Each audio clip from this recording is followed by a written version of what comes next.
There's two types of haze in beer. You've got permanent haze and you've got temporary haze. The number one cause of chill haze getting into a beer is over-sparging. Most brewers use biofine incorrectly and don't understand exactly what it does.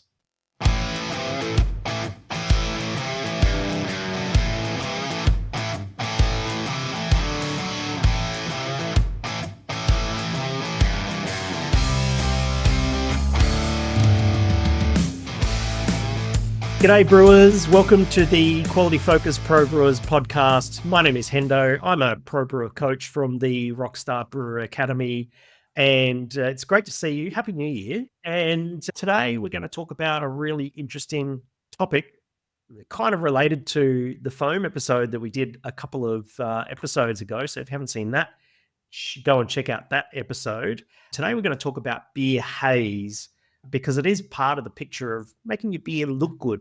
You can focus too much on making your beer smell and taste good, but if the beer doesn't look good, doesn't look inviting, people ain't going to drink it, and that's super important. But first, I've got to say, g'day Hazy. How you doing, mate? What's been happening? Good, mate. Just getting over the seasonal fun with the holidays and New Year, new me, back into it, new views, and all the fun stuff that comes with going into a new year. So yeah. That's where we're at. Absolutely, mate. It's good to see you. We did catch up for a beer over Christmas, and it was good to go and have a beer, have some lunch, and hang out. And we don't see each other often enough, and I think we need to do that again in the future. A couple of future, big mate. micro lagers too. It was. I was on the mid strengths. It was awesome. But anyway, we're back into it. So today, talking about beer haze, mate. Yeah, it's really interesting. A couple of things, right? So there was a reasonably well-known brewery here in Australia that was pretty well known for its IPAs and its hazy beers, NEPAs, whatever you want to call them, and stuff like that. And they did a seasonal release for a hazy beer. And then you started to see sort of pop up, and to paint the picture is that this beer on the label of the can had the word hazy IPA written on it and was marketed as being a hazy beer. But then you started to see on all of the Beer Geek Facebook groups and stuff like that, and people were posting photos of this particular beer online where there was the picture of the can, and next to the can was a picture of a glass of the beer, and the beer was bright. This hazy IPA had dropped out bright and clear as a button. Oh no. How do you think consumers would have reacted to that? Well, it'd be like pouring out a Pilsner and it being easy, right? It's not what you expect. It's not what you are wanting. And you aren't you're automatically disappointed. Like you lead with your eyes, and as soon as you see it, right, it's not what you want. So that absolutely, little bit of disappointment creeps in. So 100%, because you've paid for a hazy IPA and the IPA is not hazy. Yeah. And all of a sudden you're not delivering even before that drinker has put that beer to their nose or their lips. Yep. Yeah, and it's that dichotomy, right? Like some beers are hazy and some just should not be, depending on where you're at of your beer style. And it's funny too, some people love a hazy beer and they don't even care what it is. They just go, yeah, mate, just give me a hazy, thinking that that's going to be the flavor where the beer can still taste big and juicy and full and be crystal clear. So yeah, it's hazy in beer is a huge topic, because even way back with your wheat beers and stuff, we always used to have a little bit of haze and whatnot. So yeah, people, it's not like it's unexpected, but yeah, there's a lot to talk about today. So why do you think hazy beers have become so popular in recent years? I think it's a difference in what beer used to look like for your old man. I think that's what it is, and it also helps perpetrate the juicy aspect of it. Yes, because it looks like it done properly with the right malt combo and getting the color of the beer right. in conjunction with the haze, they actually can look like orange juice or fruit juice or something like that. Yeah. So really, you do that a lot too, like in my juicy IPAs and stuff, and instead of just 100%, hazy IPAs, it's called a juicy IPA because people playing with your mind and saying your palate, this is what it's going to be on your palate, not just what it looks like. Exactly. And you've already formed that bias. I think it was Garrett Oliver from Brooklyn Brewery who was asked about hazy IPAs a few years ago. Don't ask me for the source. I just keep random memories in the back of my mind. And he basically said that the rise of hazy beers and hazy IPA in particular is all about Instagram. And that in that hazy beers, hazy IPA are a very photographable style of beer. They look good on a photo. Like a nice bright beer looks good as well, don't get me wrong. But as you said, they're different. Their appearance is that of fruit juice. And then if they deliver on the flavor and aroma outcome of being like fruit juice, then all of a sudden, social media has created this vibe that this is what beer now is and that sort of thing. And so that's why, at the Rockstar Brewer Academy, we actually have a module called Brew Instagram Worthy Beer. I love or hate social media. You have to brew a beer that looks good, and Haze is a big part of that. So photos are going to look good, and they need to do the beer justice. And exactly, before you even go and attempt to deliver on the flavor and aroma outcomes. So yeah, that's why I think hazy beers have been risen so much in recent years. So on that aspect, why is it frustrating for brewers? Because there are brewers, as you said, like they're trying to get haze into their beers, or they're trying to keep haze out of their beers. And there's, like, why is it such a struggle? Is it because they've just been used to brewing crystal clear beers, and every now and again they get a hazy one they haven't been able to explain? Like, what's the struggle there for most brewers? Yeah, I think what it comes down to is haze control. Okay, so as craft brewers, we brew lots of different styles of beer, and they all have different requirements regarding the level of haze that's required, right? You can't make every beer hazy. If someone put in front of me a nice a Munich Helles that was hazy, I would go, that looks like shit, And alternatively, as with this brewery that I highlighted before, if you put in front of me a beer that you say is going to be hazy and it's not, you as the brewer have not delivered on what you said you were going to do, and that consumer is automatically going to be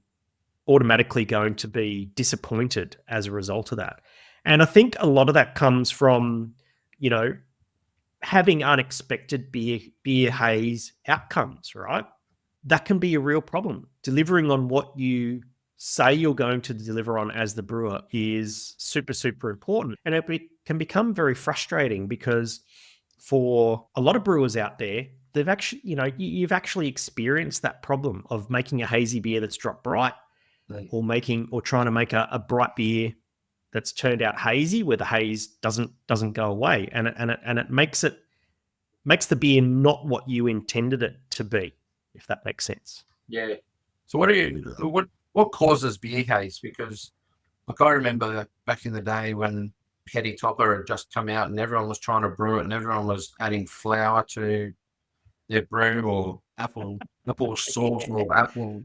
There were all sorts of things being added to beers to add haze because no one knew what to do.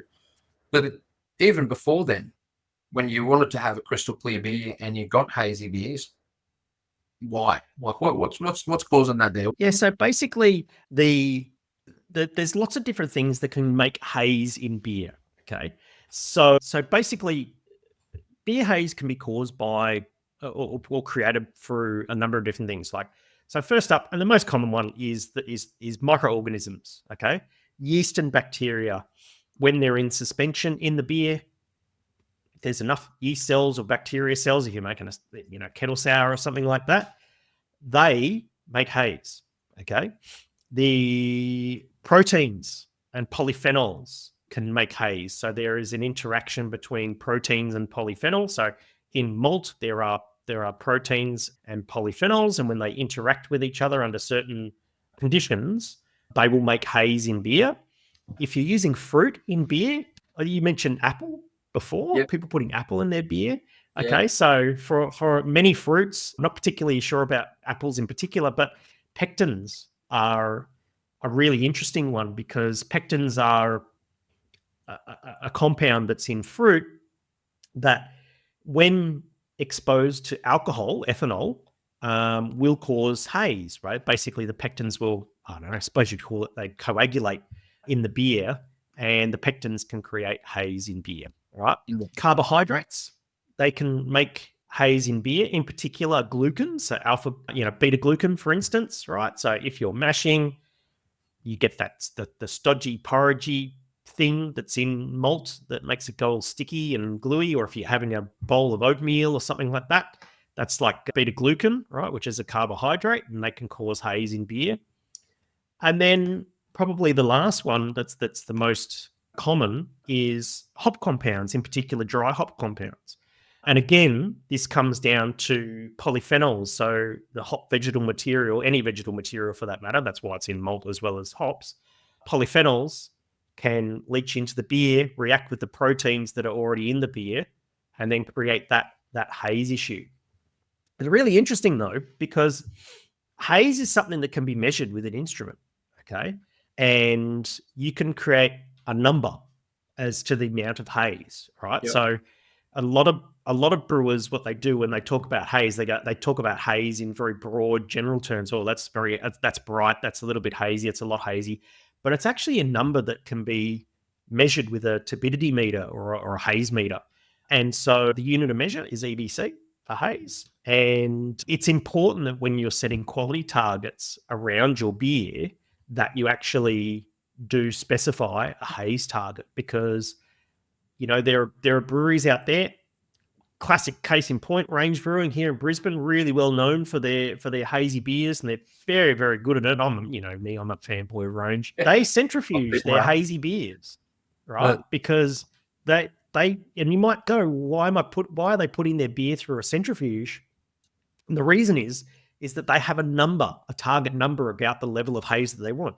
Yeah. They don't want it to be, muddy and just And look so hazy. It's just looks thick and terrible. But then they don't want it to be bright either. And so the centrifuge is basically a tool that polishes the haze in the beer to get it to a consistent level, right?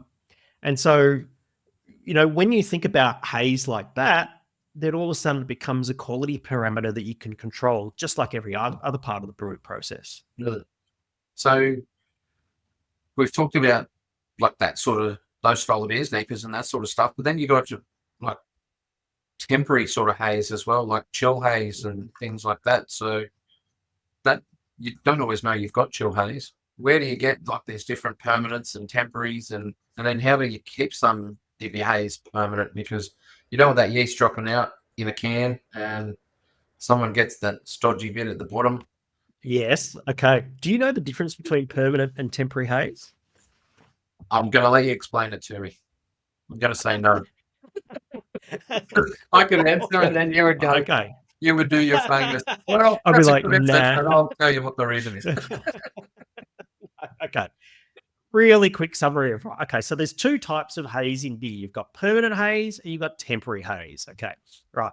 Now, it sounds counterintuitive, right? So you've heard of the phenomenon of chill haze before. So maybe you're making a nice crispy boy, or let's just use pale lager as an example, right? You're making this nice crispy boy. You pull it out of the tap or out of the bright tank or something like that into a glass, and you sit on there, and it's hazy, right? When it's cold, and as the beer warms up, the haze disappears. Okay. Now that's chill. That's a phenomenon called chill haze, and that is caused as a result of the interaction between proteins and polyphenols. Some people say tannins. Okay, tannins are a polyphenol, right?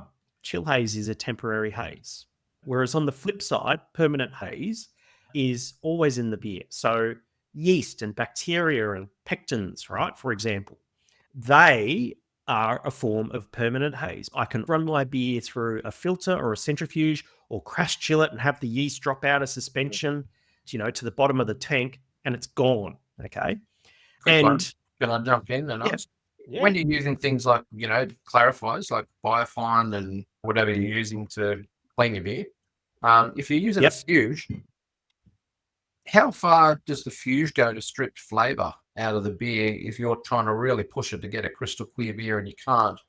And you've got biofine, which does its job. Do you biofine first and then use your fuge? And then where does that flavour balance come? Like, where do you... Yeah. Okay. Tracing a crystal So there's a beer? lot of I understand. There's a lot of misconceptions about biofine, and let's swing back around to that because there's some really interesting stuff. And I think a lot of brewers misuse biofine by not understanding actually what it does. All right. Yeah. So let's hold that thought. We'll come back to that. Right. Yep. Let's talk about the centrifuge. Right. The really cool thing about having a centrifuge in a brewery and dealing with permanent haze, right? So getting yeast out of a beer, is that it doesn't affect the flavor. Okay. And that's why they're so popular. Back when I first became a brewer 15 years ago, filtration was very popular, right? To make beers, to get rid of that haze, right? To get the beers bright. That might have taken a lot of different forms. Back when I used to work at Prickly Moses, we used to use a plate and frame filter with the cellulose sheets. Yep. A lot of breweries were using diatomaceous earth filtration. Yep. Okay. Yep. Diatomaceous earth. I wouldn't use it because we don't use it these days because it's carcinogenic and I stayed well away. Risk. Oh yeah, it's bad. Keys were probably a bit better, perlite, all that sort of stuff's a little bit safer, but the premise is the same. That shit's a sponge for dry hop compounds, right? So whilst it does a great job in removing the yeast from the beer, it also removes the hop aroma and flavor. And so that is why you see these days that breweries have switched from diatomaceous earth filtration. Incidentally, if you use a plate and frame filter, in addition to the cellulose, they also have DE impregnated in it. Yeah, right? Okay.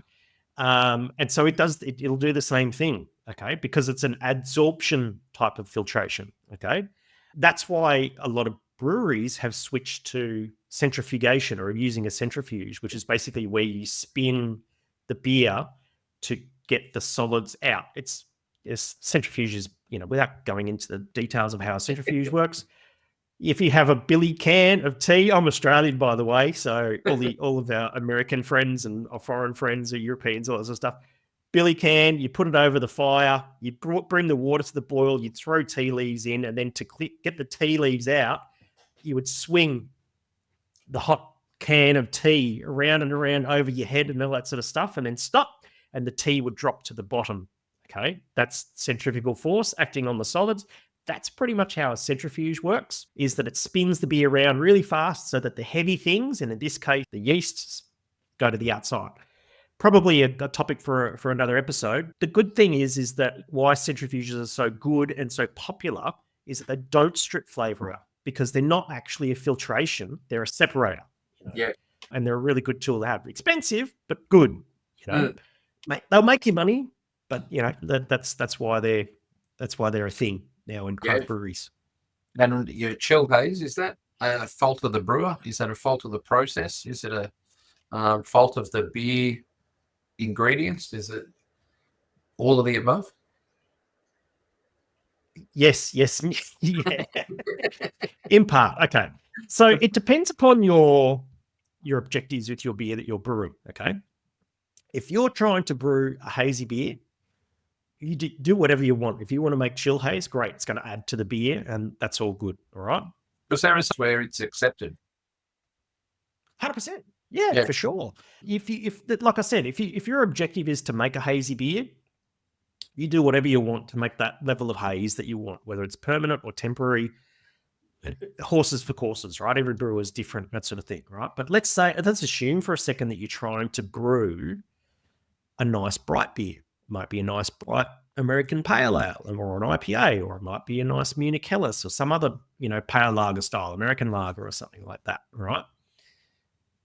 chill haze and permanent haze, right, is something that you don't want in those styles of beer. And so what chill haze is it's an interaction between proteins and polyphenols. And at cold temperatures, they will bind to each other and form a solid that is visible to the naked eye, because you can't see proteins with the naked eye. You can't, I mean, unless there's a shitload of polyphenols in a beer, you're not going to see those. But when they get together, when it's cold, you're definitely going to see them. All right, and they bind together, and that's a chemical reaction that's happening there. So that's what causes chill haze. Right now, how does chill haze get into a beer? Well, from my experience and a lot of the brewers that I've worked with and that sort of thing, the number one cause of chill haze getting into a beer is over-sparging. Over-sparging is just, it's just such a, I would say to you as the brewer listening to this, right? If you are getting chill haze in your beer, start with the Brewhouse, right? Start with your lautering technique. We've got a really cool tool in the Rockstar Brewer Academy. It's called the Lauter Cheat Sheet. And so basically it allows you to monitor your lauter and your sparge such that you don't cause chill haze to wind up in your wort and therefore your beer. So you're not extracting those tannins and polyphenols out of your grain bed into the wort. There's a really common rule. You say over-sparge, is that you running your sparge too fast, or you are trying to go for a more of a target volume in your kettle and you're just pulling more out that you're reading?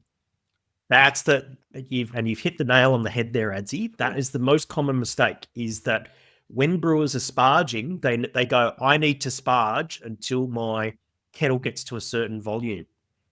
Volume in the context of beer quality is not a target number. Yep. End of story. Yeah. Okay. That's where we want it, but it's not. Yes, if you get it, great. But if you go and make, if you're aiming to make 1,000 liters of beer and you only make you make 1,000 liters of shit beer, well, there's no point. You've wasted your time, right? But if I can make 950 liters of really good beer, right, and just drop my yield off by 5%, then I'm ahead. I'm already ahead, right? Sparging to a volume is not how I or the members of the Rockstar Brewer Academy brew, right? We lauter and sparge to a target kettle gravity, but most importantly is we monitor the lauter, okay? And what we look at is we look at a number of different things. We monitor the kettle gravity during the lauter, okay, as the kettle is filling up, but we monitor the runnings as well, okay? So if you can find a way to take a sample of your runnings as you're lautering, great, okay? And what you want to monitor is you want to monitor your runnings gravity and your runnings pH. These are the two really important numbers, okay? Brewers operate on a rule it's called the 6-3 rule. Now, if you're using freedom units, this is going to make sense to you. 6-3, pH of 6, gravity of 3 Plato. Okay, so that's 10-12 if you're using metric metrics. Okay, so if the runnings gravity goes below 3 Plato, 10-12, or the pH of the runnings goes above a pH of 6, that is when you start to extract tannins and polyphenols. Right, that's the point when that starts to happen. Now, I'm very cautious. I actually operate a little bit more cautious, particularly with the pH. So I'm usually a 5.7 or 5.8-ish, right? If my runnings pH goes above 5.7, 5.8, then I'm probably going to cut off my lauter, right?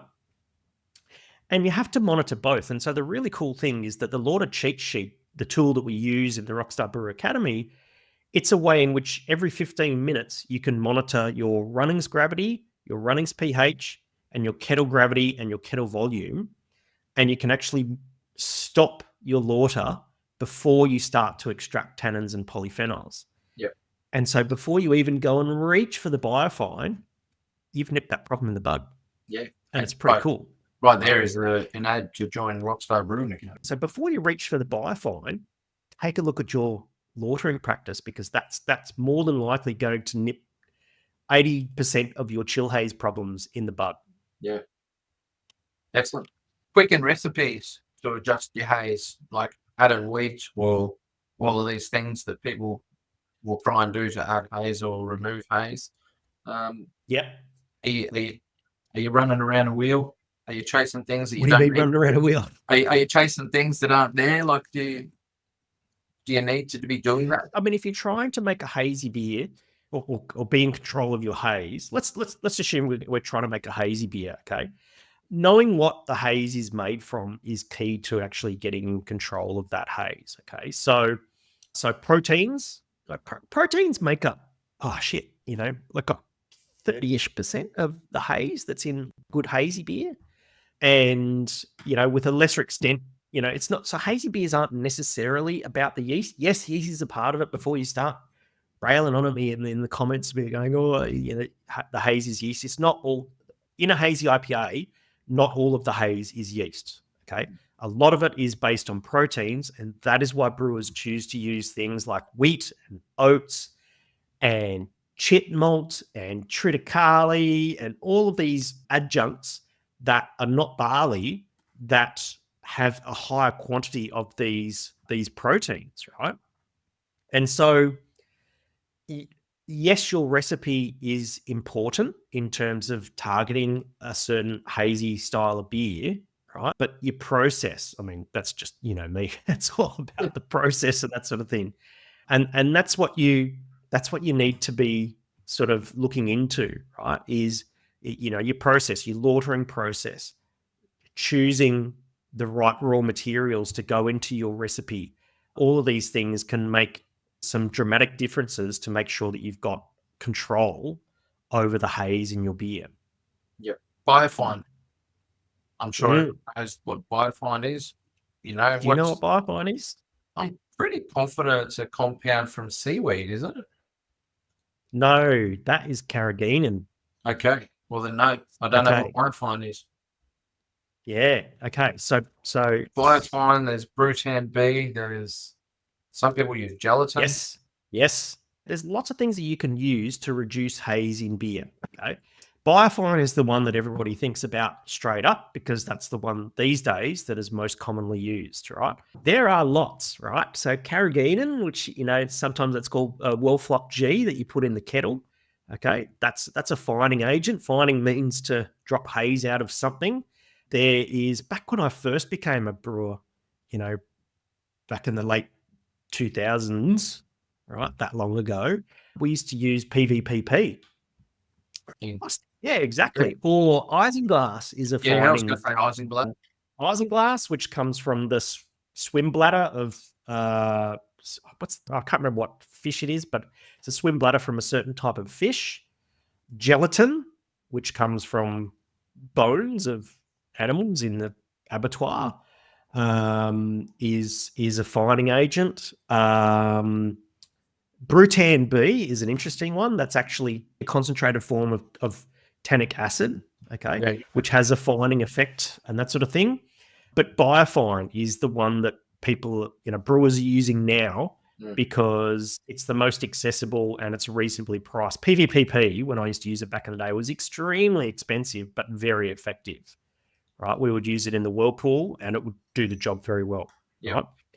Well, let's talk about biofine, because here's the thing, is that most brewers use biofine incorrectly and don't understand exactly what it does, right? So what biofine is it is salicylic acid, okay? It's an acid from silicon, basically. And its job, right, is to create an electrical charge to attract the tannins and polyphenols and the proteins, right? To attract them, bind, and then they become a solid which will drop out in the tank. Right. That's what its job is, right? The misconception is that a lot of brewers use it to deal with yeast haze, okay? And yes, it does the same thing. It does the electric charge and it binds and it will drop yeast out and that sort of thing, but that's not its primary purpose, okay? Its primary purpose back in the day was to be used in big breweries, post primary filtration, once the yeast had been removed, and sort of pre-polishing, almost going into the bright tank to remove to drop the protein polyphenol, the chill haze compounds out, right? Yeah. It's best used in beer where there's no yeast. Yeah. The other thing is that there's a really good Master Brewers, MBAA, Master Brewers Association of the Americas podcast episode about biofine. And basically, in that episode, they said most brewers use it wrong because what they do is they put it into cold beer at 0 degrees or 32 Fahrenheit. Okay. And what happens is that's approaching the freezing point of biofine, and it crystallizes and drops to the bottom of the tank without doing its job. Yep. Right? That would make sense. Most brewers use biofine too cold. So if you're using biofine, the best temperature to use it, according to this episode, is at 4 degrees Celsius, which is 39 Fahrenheit. Yeah, right. Okay. So how I use biofine and what works for me, right, it may not work for you if you're a different brewer. Again, hold the hate, people. I'm just a person. Keyboard warriors attacking me. Everybody's got their own way of doing things. You do you, I'll do me, and we're okay. We're still friends, all right? Is that I will crash chill the beer to 4 degrees Celsius, 39 F, drop the yeast out, right, as best as I possibly can, and then get the biofine into the tank to deal with the colloidal stability, so the chill haze compounds in the beer. And the really good thing about when you do that at 4 degrees Celsius, 39 Fahrenheit, it takes about 8 hours. Yeah. Right? Just chuck it in at the end of the day, come back in the morning, and it's done. You don't need to wait. Okay. If you don't have filtration in your, and so that's a common misuse of biofine, is to use it at the right temperature. So 8 hours at 4 degrees 39 F, then drop it to 0, right? Yeah. Then carbonate it or whatever you're going to do, and you're done from there and that sort of thing. Does that make sense? Yeah. Does to me. Yeah, and I learned that from that MBAA podcast. Yeah. Okay. Yep. And I tried it. I was like, holy shit, this is amazing. It works. So if you're popping biofine into your beer at 0 degrees Celsius, you're essentially wasting your money on the biofine because it's too cold for it to do its job. Right? 100% makes sense too that it can crystallize and sink. I mean, that's what we're wanting it to do to the compounds. We want the protein and polyphenols to that's right to drop to become bind and drop on its own. But if the biofine itself is going to drop out, then you're wasting your time. Exactly. Yeah. So it's a really interesting one, right? And the thing is that a lot of those other, fining agents like isinglass, for instance, they pretty much operate on the same principle. Yeah. Right. He's creating an electrical charge to bind and drop and that sort of thing. Right. There you go. The more you know. Yeah, 100%. Reducing haze in the brewhouse. What do you got for me? So I would say good lautering technique, right? In the brewhouse, hot side. Okay. Here's another really good tip as well. Is get the cold break out of the tank as well. So when you knock out, you got hot break, you got cold break. Cold break happens on the way to the fermenter. So 24 hours after you put the wort in the tank is go and drop a tiny little amount out of the bottom of the cone. A tiny amount. You'll see it. And get that break material out of the tank. All right, and then let the fermentation roll. You're all good. I've heard that too. I like to use, it's a good one. It'll make your yeast healthy. Your yeast will be healthier and happier, and you'll have less haze and all that sort of stuff. Chill haze in particular. Water chemistry, right, is a big part of making your beer clear, right? Matty Cuthbert said in the last episode, right, he doesn't have a filter or a centrifuge or anything like that in his brewery, but he makes a lot of lager unfiltered. And how he does it is he adjusts his water chemistry. And so one of the members of the Rockstar Brewer Academy, Brenton from Kickback Brewing down in Aldinga in South Australia, he opened his brewery and his Munich Helles was his biggest selling beer. And he rang me up a few weeks after his brewery opened. He said, I've run out of beer. And I said, oh, right, what's going on, mate? He goes, oh, well, the residence time's way too long for this lager. And it's my biggest selling beer. And I'm like, oh, well, let's fix that. What's going on? And we had a bit of a chat about it. And the beer wasn't dropping bright quick enough. And we had a look at his water chemistry, and we made one little change. All we did is we just put more calcium in the water. More calcium. Yep. Next batch, problem solved. We changed one little thing. Didn't have to reach for the biofine, didn't have to put any fining agents in, didn't have to implement any filtration or centrifugation. It was just a little bit more calcium. Yeah. So if you find yourself in the situation where you find that yeast isn't dropping out, and you can very easily monitor this because we've done this in my garage, grab the beer, grab your microscope, plate it up, and if you can see yeast cells, it's yeast. Yeah. Right? And if you just add 5 to 10 ppm of calcium to your water chemistry and do it in such a way so that you maintain the other two flavor numbers, so beer pH and the sulfate to chloride ratio, then that will have more of an effect on dropping yeast out than biofine ever will. Yeah. And it's cheaper, right? That's what Matty Cuthbert does, and he does it with great success. Yeah. They're probably the things that I would look at. Oh, save residence time too, which is also money in the bank. Yeah, well, that's what makes money. Exactly. Yep. Yeah. Post-fermentation. Yeah. So post-fermentation, I would say, okay, one of the other things you could probably do as well to deal with chill haze is Clarex. Yep. Okay. Clarex is really interesting. It's a protease. It's an enzyme. It's a protease enzyme. So it basically snaps proteins, right? So if the proteins aren't able to bind with the polyphenols, well, then no chill haze. Job done, right? A lot of people think of Brewers Clarex as the gluten-reduced or gluten-free enzyme, because guess what? Gluten is a protein. And so, and don't give your celiac friends who actually have health issues shit about this, but next time you meet someone who's a little bit flaky, goes, oh, I don't eat gluten, and ask them what gluten is.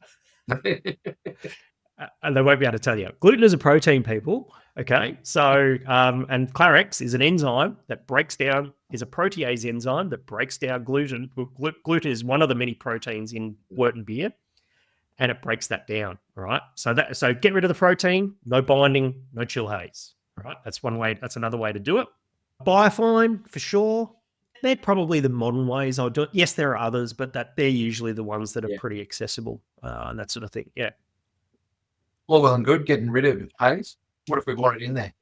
How are we creating stable haze? Like, what have you got? Get the protein. Get the protein in there.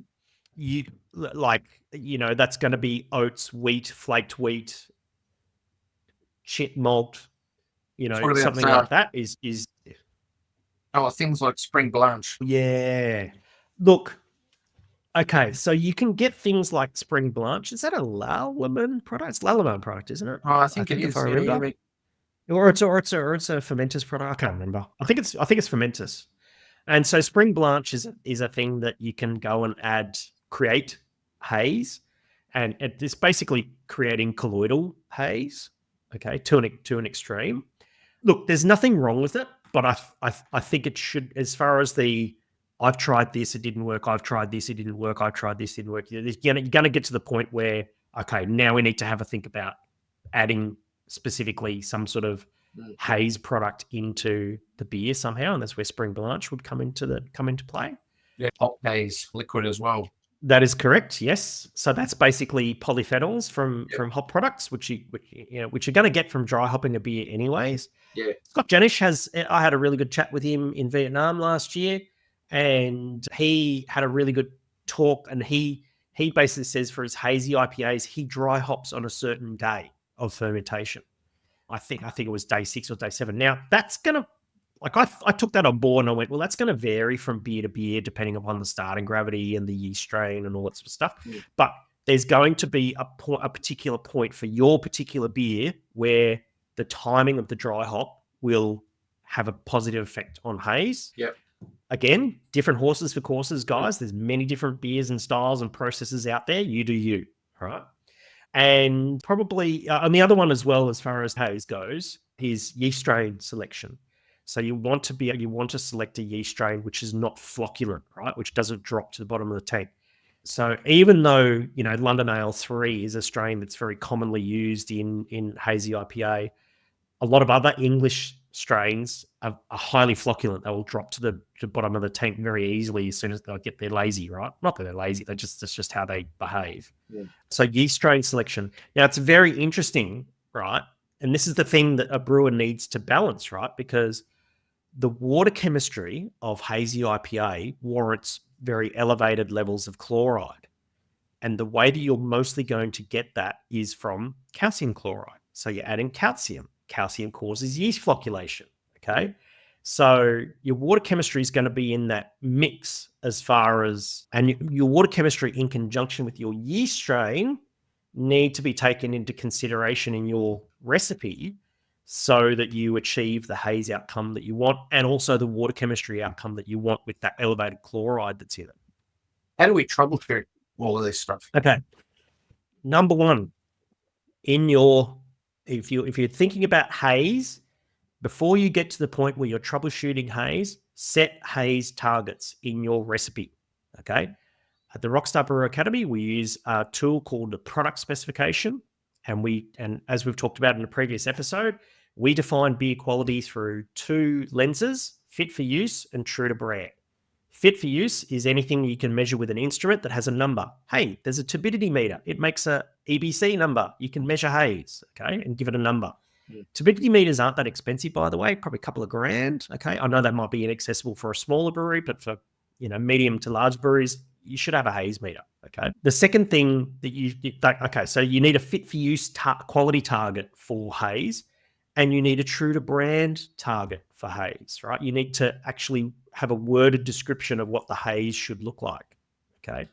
Another fit for use metric that you could use as well, if yeast is your form of haze, and we did this back in the day when I was brewing Pacific Ale, is we had a certain cell count that was supposed to be in the finished beer, okay? And so grab your beer, chuck it under the microscope with a hemocytometer, and you count the yeast cells in the beer, and you'll be able to specifically measure if you've hit that certain haze target, right?